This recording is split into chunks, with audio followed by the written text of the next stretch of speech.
Thanks everybody for coming. We are going to talk about product management today because we work in product management, and I think there's a lot of confusion and a lot of people want to know more about it. So that's kind of what we decided to talk about. When we talk about product management in this context, we're talking about kind of how people think about it this way. It's where business and UX and tech all come together. I think this is a really common way to look at it. There's a product called AHA that defines it this way, and I think the key part is it's responsible for strategy, roadmap, and feature definition of a product or product line. I do want to point out we're really talking about software product management. There's a lot of roles that are called product management in the world, and we'll get into that, but that's really what we're talking about here. People who work in software and do these kinds of things. So why is this interesting? Well, let's see how many people call themselves product managers in LinkedIn. So if you do a search for product manager and you choose computer software or IT and tech services, that's 2,800 people in the greater Twin Cities. So that's a decent amount. If you compare that to San Francisco, they're 10 times what we got going on. So it's a lot more common to call yourself a product manager in software in San Francisco. That shouldn't be very shocking to anyone.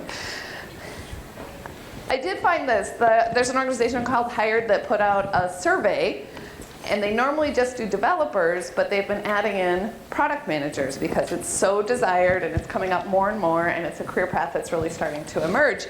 And they're saying it's getting so competitive that these salaries are really going up. So that's an interesting thing to note. They also had a little graph here of how salaries are going up. So I think that tells us that there's more demand for this role than there is supply. So that's another interesting thing to note. Am I talking this one? Yeah. So part of the problem is when you say product manager, that could mean a lot of things to different people. And to further the confusion, big companies that drive our whole industry of software, all call it different things. So as you'll see here, it's pretty common to use product manager. Facebook, Google, Amazon, Yahoo, they use that. But Microsoft calls it program manager. And Apple calls it engineering program manager. My title is product owner, and a lot of people who come from a Scrum and an Agile background will see that title. And associate product manager means something really specific at Google, and Yahoo, where they have these onboarding, rotational training programs. So already you're seeing a lot of titles. They're all talking about the same job, but it really just depends on where you're working, what it means.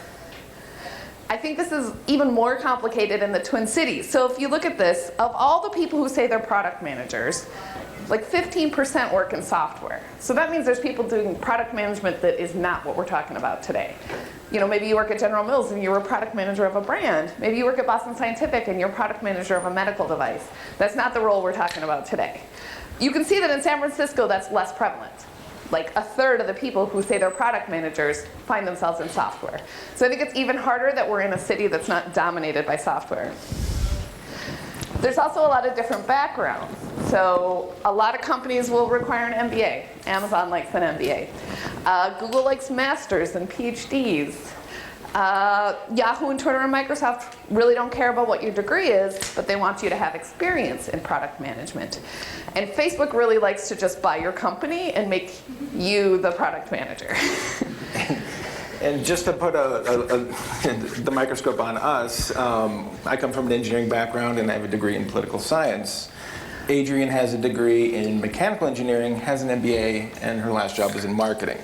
So it's a real patchwork of different roles or backgrounds. There's no one path. I, in fact, asked my boss if you were speaking to a high school class and someone said, "Hey, I want to be a product manager. What should I study?" He said, I don't know, English? He coincidentally, he is an Ivy League MBA with a background in Wall Street, so there is no one path. It's a very varied and crazy combination of different backgrounds and different experiences. There is one sort of interesting point that some people require a technical background. So Facebook wants you to have a computer science degree. Apple and Google and Yahoo prefer that you have some kind of technical background, and usually that means computer science. And Amazon, it kind of depends. If you're working on Amazon Web Services, they're going to want you to have a technical background, but maybe not on the e-commerce side of things. So that technical requirement, you also see it this is back to that hired survey. These are the top skills that were listed for people who got hired as product managers, and you'll see that 2 of them are technical, Java and Ruby. So like, it's really prevalent that there's a requirement to have a technical background, but it's not ubiquitous. It's not every role, and it varies by company. So what do we really do? And this is kind of a sexy term that's been thrown around a bit. Product managers are the CEO of the product. And to that I say, that is BS. You're not the CEO of anything. And there's this quote from Matt Bales, which I think really sums it up. It says, the majority of PM jobs involve you driving forward some relatively small dimension of the product, all within the confines of some larger organizational superstructure that you are subject to rather than the master of. So you have no budget control, really. No direct reports even. No real say in marketing strategy or resource allocation or any control over staffing. But other than that, you're definitely the CEO. What are the day-to-day responsibilities for a product manager? Execute high-level strategy, product area strategy, define the roadmaps, develop user stories, customer reviews, technical specifications, and that's all sounds good on paper. And when you read about product management methodologies, whether it be lean UX or the agile variation of the day, it always assumes this very controlled environment where your goals are clear, your teams are well defined, you have the resources you need to execute, measure, and iterate. But in reality, you're dealing with conflicting drivers for strategy. Marketing wants this, sales wants this, leadership has an opinion on this, customers are screaming for this. So what the real responsibilities of a product manager, as I see it, are to prioritize. Amongst all those things, are we building the right thing at the right time? Build consensus. Communicate within the teams.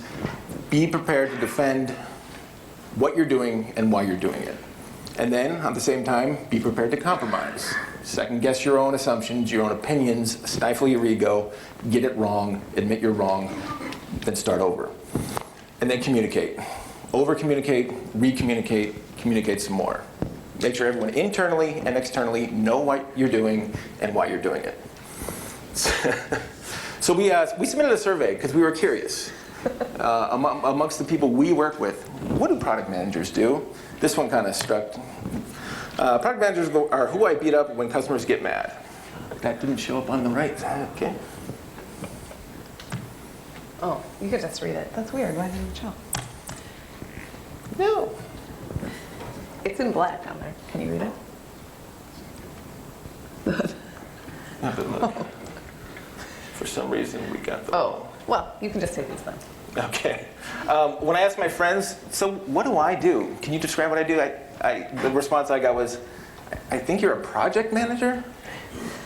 And then if I ask my mom what I do, she will say, he's a computer person. So I don't know if that adds any clarity to what we do. And I think kind of the idea was it's different everywhere. It's made up of people from different backgrounds. The responsibilities are always different. It changes every day. Team structures are different. It's kind of a nebulous, strange, but wonderful and awesome thing. So we kind of wanted to open it up and do some Q&A. We'd love to hear about what project management means to you, where you work, and of course any questions you might have.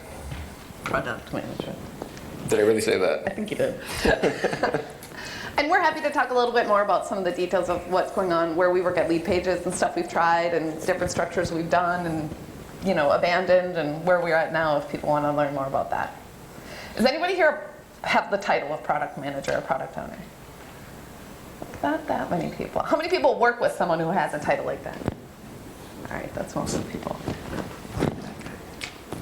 In the back. We don't have mics, I don't think. I can yell really loud. Awesome. So I'm not sure how your company is structured, or the other product managers in here. Ours, we have our product managers, and then we have an operations team. And I'm curious, those can typically have some friction because you guys want to deliver features, and there's Twitter accounts devoted to the joke of the tension. So in your guys' experience, how can operations teams best communicate and support product teams? And when you say operations teams, do you mean like DevOps? Yes, responsible for the feature running in production. And maintaining it? Maintaining it, making sure it's scalable, reliable, up and running. You want to talk about that? I don't know if that's something you've come across before in your company. What we really try to do is focus on what the customer is seeing and kind of rely heavily, very heavily, on the tech management. What used to be a technical project manager, we've now moved into more of self-sustained engineering groups with a tech lead. We rely very heavily on them interacting with DevOps and how these things are functioning out in the wild. There's also, some of it is team structure. Like, we don't really have like a giant ops organization. We don't even have QA folks. Like, that's on us. Our team has to ship good product. So like, you know, that means in my team, like the engineers I work with have to be kind of full stack because we're going to touch a lot of stuff. You got to be able to do the back end and the front end. But it also means that like we own it. Like, if it goes badly, we actually have to fix it, you know? In the middle? How would you define your ideal leadership team for a product management division? Sort of their best practices that they could use? That's a good question. The top of the product organization, the way we kind of, at least the hypothetical is, they are the one that drive the product vision. That's working with leadership, with the C-suite in developing the product vision, the long-term vision. From there, there's the second layer, which is usually the director position, which defines how that product vision is defined into the monthly goals, weekly goals, and so forth. And then the product managers / product owners are responsible for executing that strategy. Does that make sense? Yeah. So like the really top level strategy, it also is important that they understand the impact that the team structure has. So if you decide to have autonomous teams and not have QA, like that's a pretty strong choice. You know, you better understand like what that means and what that's gonna, the kind of environment that's gonna create. Or if you decide you wanna have like a bunch of processes to go through, that's gonna affect how you ship product too. So I think having some experience and knowledge around that at a leadership level is important. There was somebody over here. Phil. Differentiate between product and project manager. There has been an evolution of project management being rolled up into product management these days by various companies. How do you define that? Is the role of product, the role of project manager no longer necessary? So in our org, we eliminated that. We actually both were previously project managers, so we're uniquely positioned to answer this. So in a project manager role in our past different structures, it was largely execution. Like the thing that you're doing is defined, you have to make it happen. And if we work in software, that sounds really simple, but it's actually pretty hard, and it's a pretty hard job. But you didn't spend time like talking to customers and figuring out what's going on in the market and like reading through customer complaints and prioritizing whether or not we need to fix this thing. And that's what we do as product managers now. So I feel like that's a really big difference where we're less about like executing it, that's part of our job, but more about like figuring out what it is. So if what I would consider the classic role of the project manager, they were that person, that position between product and dev. Do you find that without the project management position, does product tend to make decisions that lean more towards feature release than the other tech dev? The reality is yes, we do see that a lot, and it's something that it's evolving. It's more about trying to empower engineers to own that side of the process and allowing the product managers to be more outside of that process and working with the external groups and having an eye on the market and the customers and empowering the engineering teams to do the what and the hows. Does anybody who works... keep asking questions on this one. We'll round robin. If anyone works and wants to answer these questions for their org, we're happy to listen. Yeah. Yes, to answer your question, I work with two project managers, and I'm a product manager. I have a technical software project manager who is responsible for the budget on the project and tracking hours and those kinds of activities, along with being a Scrum Master. And then I also have what we refer to as a PMO project manager, who's kind of more responsible for helping implement the changes to the software with the greater organization and with clients and kinds of third parties that our company works with too, because there's a lot of people involved. So my direction, I'm responsible for the things that were listed earlier, right? So prioritizing, is this bug more important than this compliance project or this other feature that we promised to X, Y, and Z clients? That kind of thing. And your role is product manager? I'm a product manager. Yeah, so I'm responsible for prioritizing what's more important, what are we going to do next, and then going out, as they were saying, negotiating, compromising, helping people understand that you'll get a turn, even if we're not doing yours right now, right? And knowing that, yes, I'm aware of your problems, and keeping track of all of that.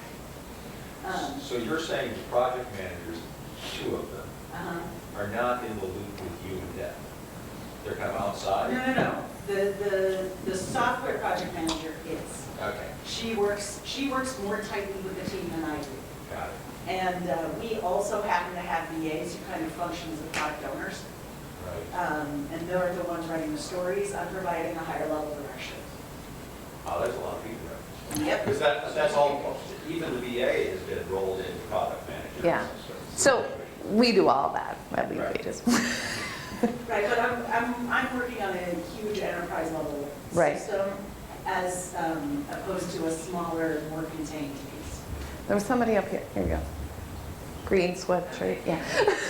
My question is, if you're empowering your engineers to take ownership of the everyday and the delivery, but you're going out and talking to the market, and you're figuring out what you want to add next to the capability where you would take the product, how do you balance when your engineer comes to you and says, we need to do this entire infrastructure project, and oh, by the way, it's not going to give you any better features and functionalities that your salespeople can sell, but we really need to do it. How do you do that balance? It's so hard. And that sounds so very familiar too. I think it's about understanding what that infrastructure refactor will empower in the future, or what problems that's going to fix in the current, and then communicating that. We've gone through stretches of my particular work stream or team. We went through about a 3-month stretch where it was just all clearing up tech debt. And part of that was in response to customers hitting us with just too many bugs. We had some system-wide outages that we weren't prepared for or didn't have the guardrails up to address. And then to me, that becomes a product problem because that's impacting our customers. So it becomes easier to justify that to leadership when we say, here's what we're seeing, here's how to fix it, and here's how long it's going to take. And what's the cost? What are we trading off there? And you're kind of getting what I'm just going to say. There's a role for metrics. Like every week, I send the same metrics to my team, and it's like the time it takes our users to create a page, and like, how many new pages they've made. And so if you're looking at that every week and like knowing that you're kind of like, that's a measure of your performance, then you also take that on as an engineer. You're like, okay, I totally want to do this investment project, but will it move those metrics? The metrics part is really, really hard. One thing I've seen, and I work with these 2 amazing individuals, one thing I've seen as your role evolves that helps with that whole never easy issue of deliver new feature to customer or fix underlying infrastructure, but is that as part of your role, you're doing a lot of work connecting the engineers to the customers very directly. So that engineers are in a position to hear and see and feel what our customers are experiencing and what our customers are wanting, as you distill that information and even bring them directly into conversations with the customers. And then that helps balance it so that you have engineers who are also advocating on the part of the customer as well as the infrastructure. So it's not so much a knocking heads thing. There were a couple more in the back. You talk about customers a lot. How do you work with, overlap with, and complement a UX role at your company? I'd say we're still figuring this out to some degree. I do a lot of customer interviews, and where possible, I invite that person in with. But that UX person on my team, they own like user testing. Like if we're going to launch a new product, they're going to figure out how we're going to put that in front of test users or some portion of our users. So there's kind of 2 separate pieces there. Like I get the input, and they're going to like test things. But we're small teams. We're only 5 people, so there's only 1 UX person and 1 of me. So it's pretty easy to stay in sync, but I think that can be challenging. You want to say more about that? Whereas I put a lot more on UX than Adrian typically does, only in the sense that they're much better at this than I ever could be in understanding how to present what we're building to customers and doing it the right way. So I have a really good relationship with the UX designer on my team. We start from the beginning when we're doing discovery, so that she's part of the process when we're determining what we're going to build and what we're trying to solve. And then I kind of rely on her to come up with what's that UI going to look like. So I depend very heavily on UX. And in fact, UX kind of is under the product umbrella, as they are not pseudo, but We all definitely report to the same owners of the top. product. Yeah.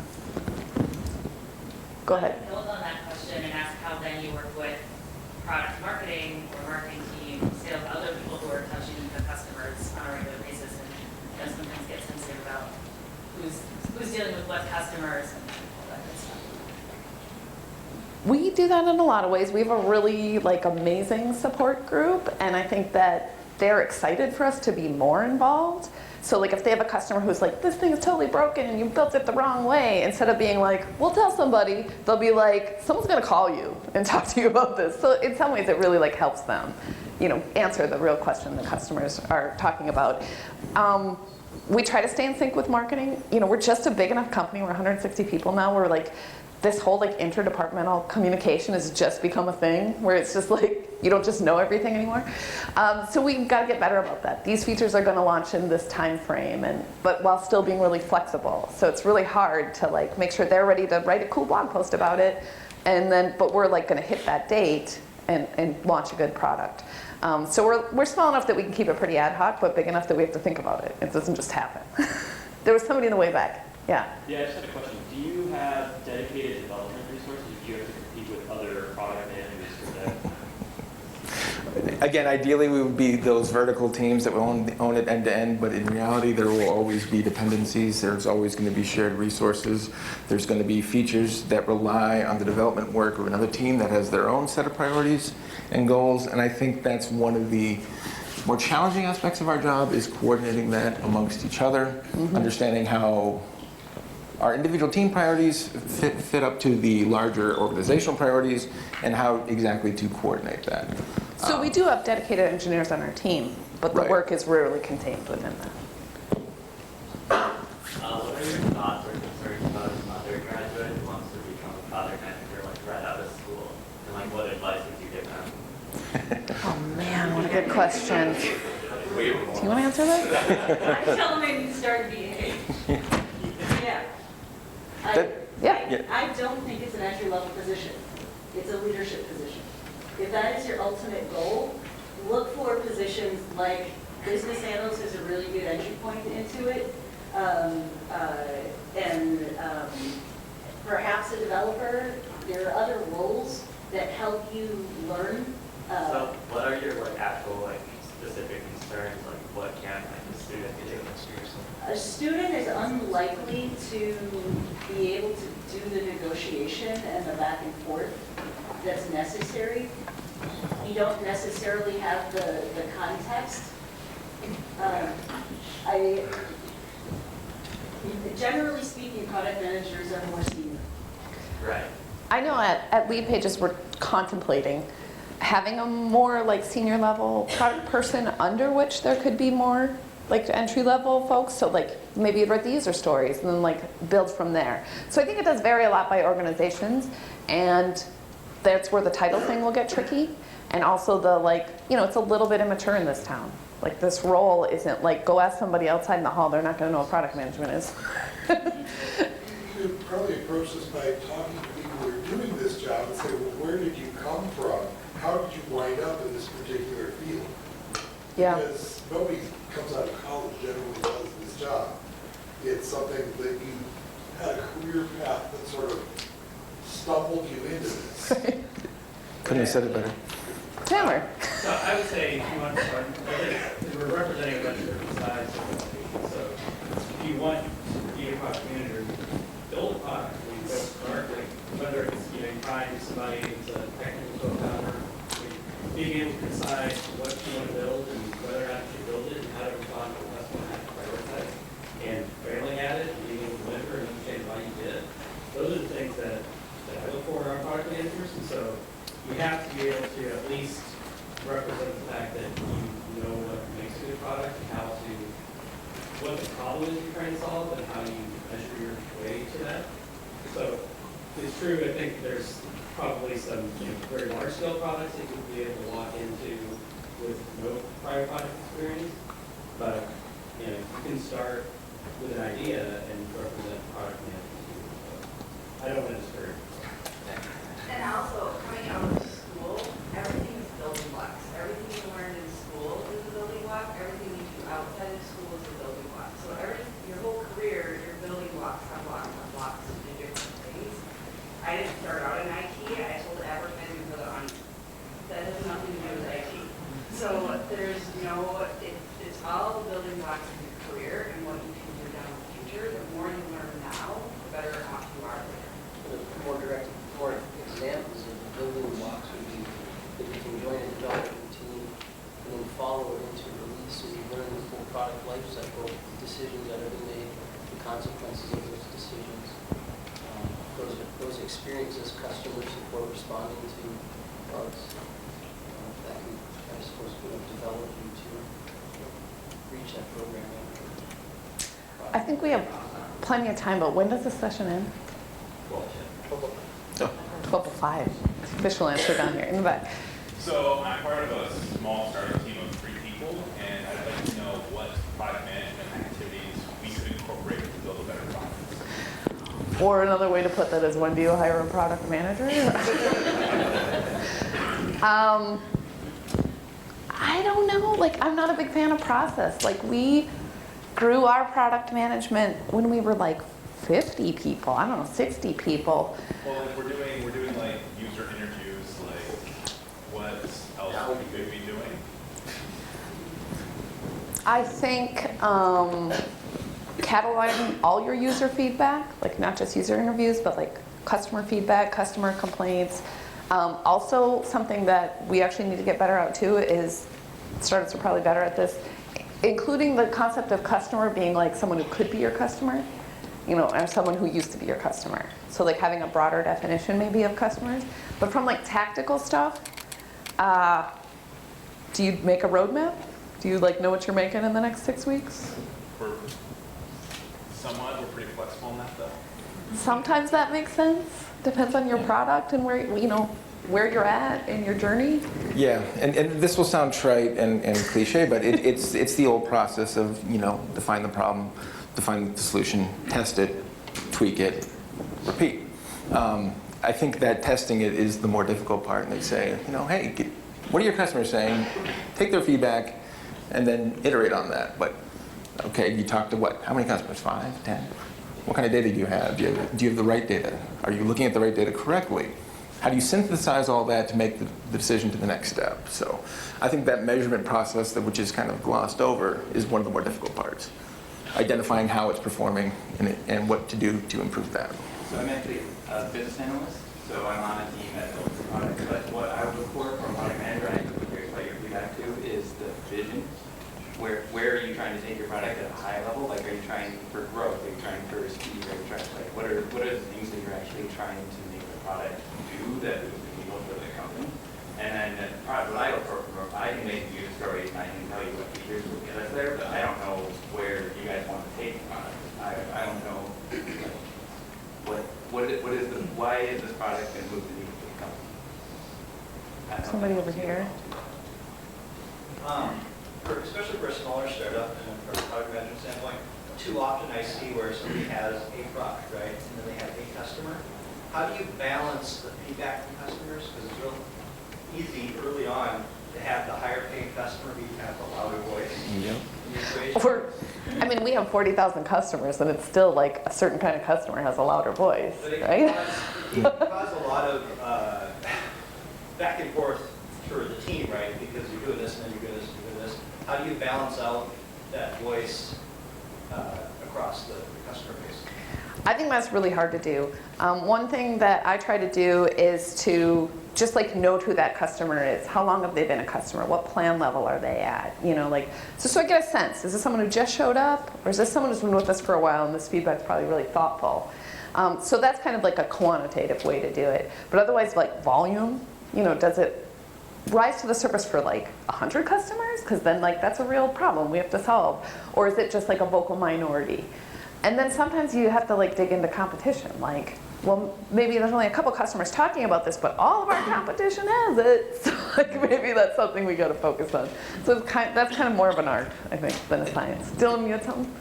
That was just ripping on the question about, what pieces of the product management role are, work in a early stage startup, and maybe not necessarily one of the pieces that's automatically thought of in the role, but something that I've seen as part of the role in our organization and seen you doing is being at the center of the conversation, and this is about the measurement piece, being at the center of the conversation when something is being built on what metric will we measure to know if this is succeeding or not. Because that specific piece, what actual metric will we measure, is often missed and missed early on, and that's where you get your insights so that you can be continually course correcting.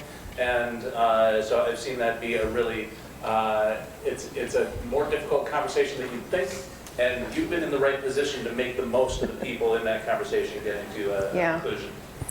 There's a particular member of our leadership organization who pounds us home, usually by asking 3 questions. What are you doing? Why are you doing it? How will you know if it works? And if you can't answer all of those completely and succinctly, then you're missing something. Yeah. I was just going to riff off of that, and on that one over there, one of the other conversations we're having is, as you start up a new product or you're entering something, it's really easy, in my perspective, to get distracted by individual product problems, and you're like, oh, I'm going to go solve that, and all of a sudden you have what I call a Frankenstein product.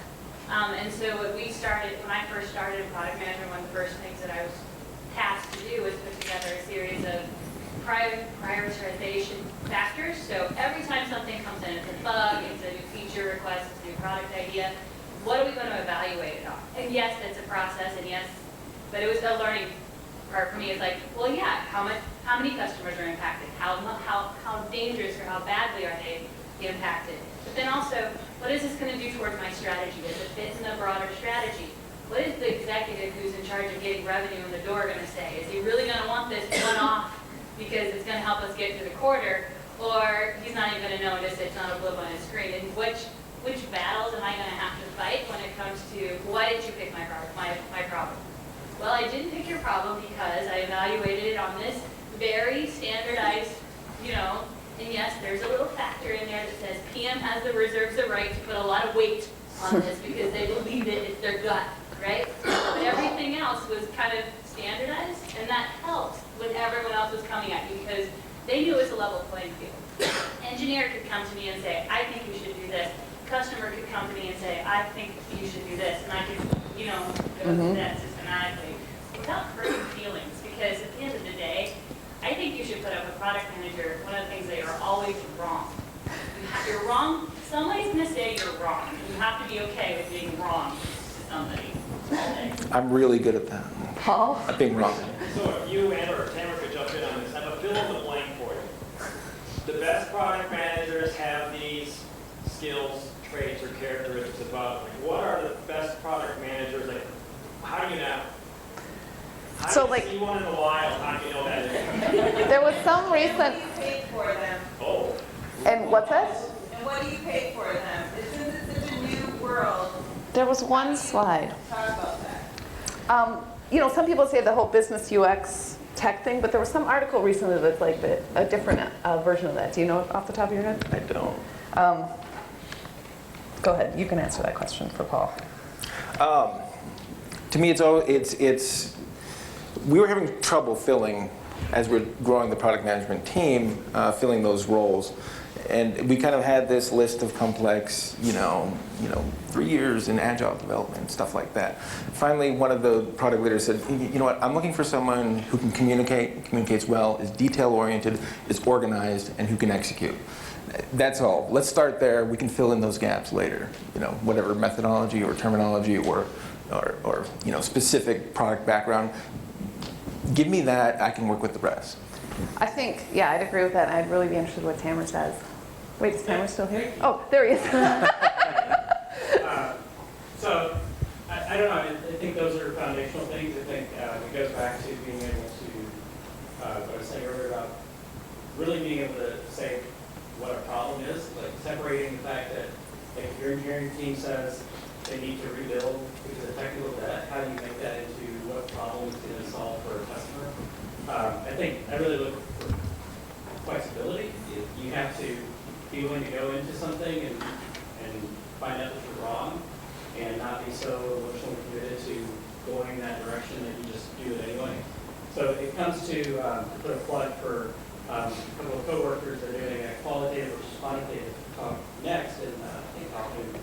It's this, how do you figure out what the minimum is that you can do to measure what you're building, to make sure somebody actually cares about it. Sometimes you can build something because you just feel like that's what we think we should be building, and put it out there and no one cares. No one uses it, it doesn't move the needle, and you're like, why did I do that?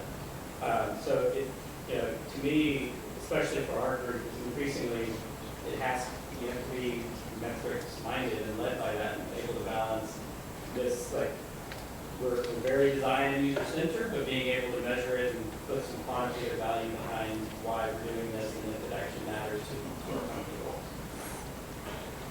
We can talk about pay for that separately. And to the point on the not on skill set or attitude or personality, this isn't a job for ego. It really isn't. Yeah. It's really a hard thing to do. You have to understand that your opinions really don't mean that much. You have to second guess yourself, and you have to be challenged, and you have to allow yourself to be challenged. You can't be protective or defensive or, I wish I was perfect at that, but I think we say I'm sorry a lot, and I think that's an excellent quality too. You have to be humble, because your job is to build and measure and understand and evaluate, less command and enforce. I forgot about the salary question. Let's just get this. So this is U.S. average. So obviously it includes places where it's more expensive to live. So this might seem like kind of like. Is this close to what the market is here? I don't think so. It is not. If it is, I'm underpaid. You make much more than that. At least for But I don't know what 138K is in San Francisco, like converted dollars. But I think you can see that it's like valued. Like it's starting to be on par with a developer level. I guess that's where the question comes from is, as companies, startups are thinking about adding this role, and they don't have it. How do you deal with the sticker shock in your company? And where could you find somebody who's new on the product management world, and where should they be? Here, you paying $140,000 for somebody who's been doing product management for a year or two. Or maybe they are, I don't know. What do you think? Paul, you want to take that? No, really. I mean, the range right now could be 90 to 115-ish. Some are going to get to 120, but then it's going to depend again on the company and again, how large are they? And are we talking about a SaaS group like when I work versus a large Fortune 500 company? Or if you're Target or Amazon, the numbers get above that because of just where everybody's at. So I think that's the hard part that most folks don't know, including those of us who do it. I have some words to place on it. I'm actually a product manager and a data scientist in my company. So I'd say for getting into project management, starting sales is another idea too, because then you're going to have more empathy for the end user and understanding a need versus a want. So if you ask somebody if they want something, they're going to tell you yes, but are they going to really need it? And trying to weed that out, so when you're starting up with your three-person new team, you make sure that the customer needs it. And then I had another thing, but I forgot it. Oh, the technical stuff too, basic, like coming in with a process on how you're going to develop it, and then identifying a product manager in the wild. Somebody who can leverage both the left and right brain, the creative ability as well as the technical ability and analytical skills. Right here. What would you be looking for in your next product role? Sort of what questions would be important for you to know the answer to, and anything like that? You mean like my next product job? Yeah. Well, I'll answer that in a convoluted way. What I like about my current job is that we're a growing organization, we're trying a lot of things, and we're figuring a lot of stuff out. So it's super exciting. There's a lot of change. There's a lot of ambiguity. So I think that's true of a lot of product management roles. So, you know, like if I were to be looking for something else, I'd be looking for that. You know, somebody who's like really like trying to push the envelope of what is product management and try some things and like experiment and, you know, develop new skill sets. Do you want to answer that? Yeah, and also as we're trying to become more, quote, customer-centric and market-focused, we're looking for people who have market knowledge or people who spend time with customers, less on the technical side, as I think we've kind of felt ourselves getting pulled into the engineering circle and focusing on the tech stack more than the market. So that's kind of a deliberate choice on our part. Yeah. I think there's one important point that has been missed in a lot of the literature on product management, not just the slide that you presented today. And that there's really two parts of being a product manager. There's product management, which is what we've been talking about, and there's domain knowledge. And if you are up for a job and you can be a damn fine product manager, and if someone else beats you out in domain knowledge, they're more likely to get hired. I think that's very true in a lot of industries. Can't manage your product. Yeah. In the back? I'm curious about the jump from like at the startup level where basically just ask the question like what's the right time to bring in a product manager, how do we integrate more of this process? Where really when it's 3 people in a startup, you're doing product management, it's just someone doesn't have that type. Yeah. So you mentioned lead pages at around 50 people you started formalizing more of like a product management role. Like how did you know that was the right time and then what did that look like? Like we're bringing in 5 product managers tomorrow or we're bringing in 1 person and 2? How do you grow from not having product managers because your co-founders, your other employees are doing it to having it as a dedicated like, side of it? Were you around when they made those hires? Yeah, and it was like so many things at that point in a company's growth, with us growing really fast, a fair amount of it was just gut instinct. Oh, wait, this isn't quite working anymore and we need to do something about it. And it ended up being I think the biggest signifier was we started going in too many directions at once as far as what we were trying to provide to our customers.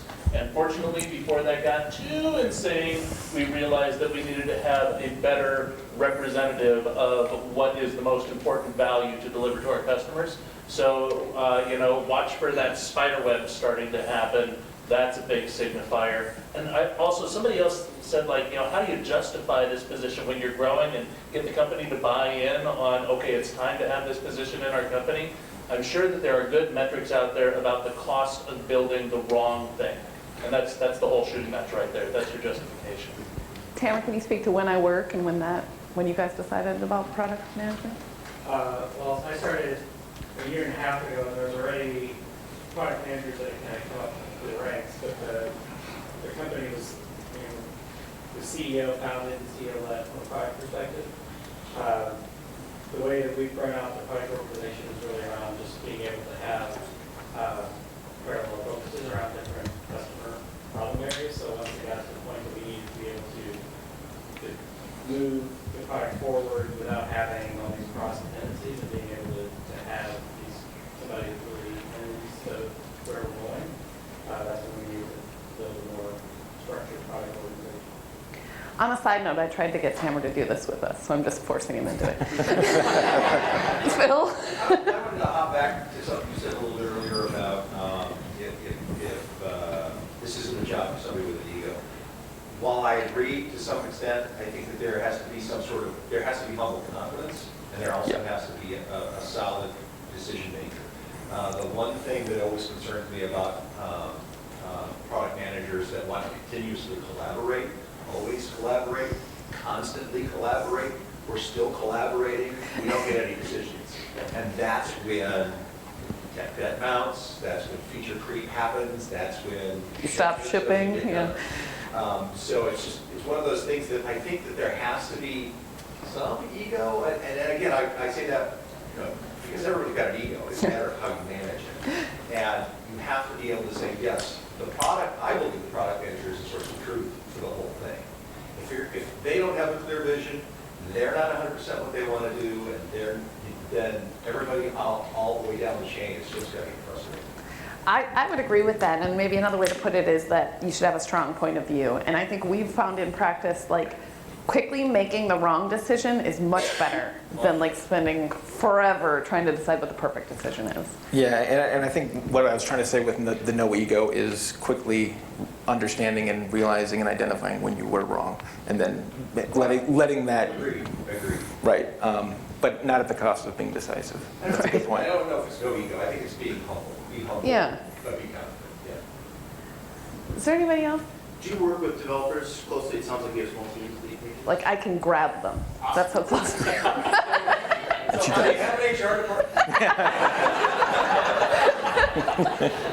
How do you grab those developers and motivate them to produce stuff without overwhelming them with the deadline and timeline? That's an interesting point, and I don't know how true this is of other organizations, but I've always taken it upon myself to be a shield of some of that external stimuli, but without completely siloing them. You know, sharing with the feedback, letting them know what the organizational goals are, but at the same time not bombarding them from all the external stimulus. As a former developer, I understand the pains with context switching, so I will be highly defensive of that, and also highly defensive of any outside forces pulling them away from those things. So it's not an explicit responsibility of ours, but it's something that we've kind of just evolved to take on and understand the value of. Yeah. Back there? What is the size of your product group relative to your dev group? Or maybe another way to say that is the ratio of product managers to engineers. I had some data about like Facebook and stuff, but I forgot. But we're probably, can we do the math real quick here? We're like 5 or 6 product people to 40 engineers. Yeah, we're like mid-30s, I think. So we're probably on the lower end of things. Right. Which works for us now. 2 years ago, that ratio was probably 1 to 25. Yeah, it was a little, maybe too high. Yeah. Or too low, I guess. So I work for a large organization, and I'm a project manager that partners with a product developer or product manager. I value your concentration on customer because I have lost sight. I don't get that kind of input, and making sure that we're working that we have with them. What is your advice to be able to continue to bring the voice of the customer into the story? It's difficult, and it requires some diligent and very real planning. I try to talk to at least one customer in one shape or form every day, which is nothing we did before. We have a Facebook group, and we have this stream of constant contacts coming into our support team.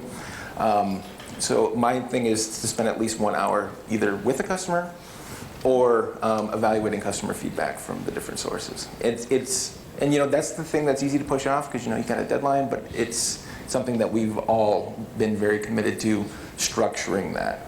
We also, some of it is removing the friction. So there's a process now where customers can get on our calendars and it's just automatically scheduled. I don't have to do the work of finding them. I don't have to do the back and forth of when are we going to talk. It just shows up.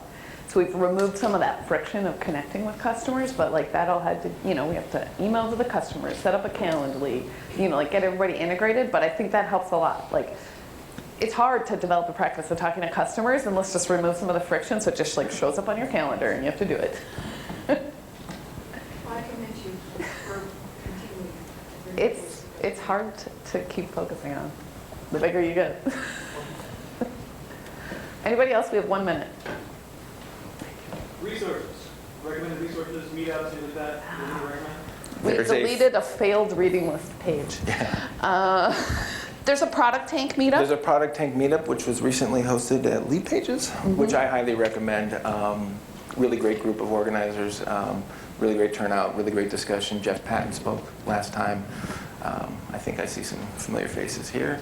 That's the premier, and as far as I know, the only meetup in the Twin Cities that's product related. No, there's another one that meets the first Friday of every month at DevJam. That's an agile product management specifically. There's also PDMA, which is the Product Development Managers Association, that's a very different flavor.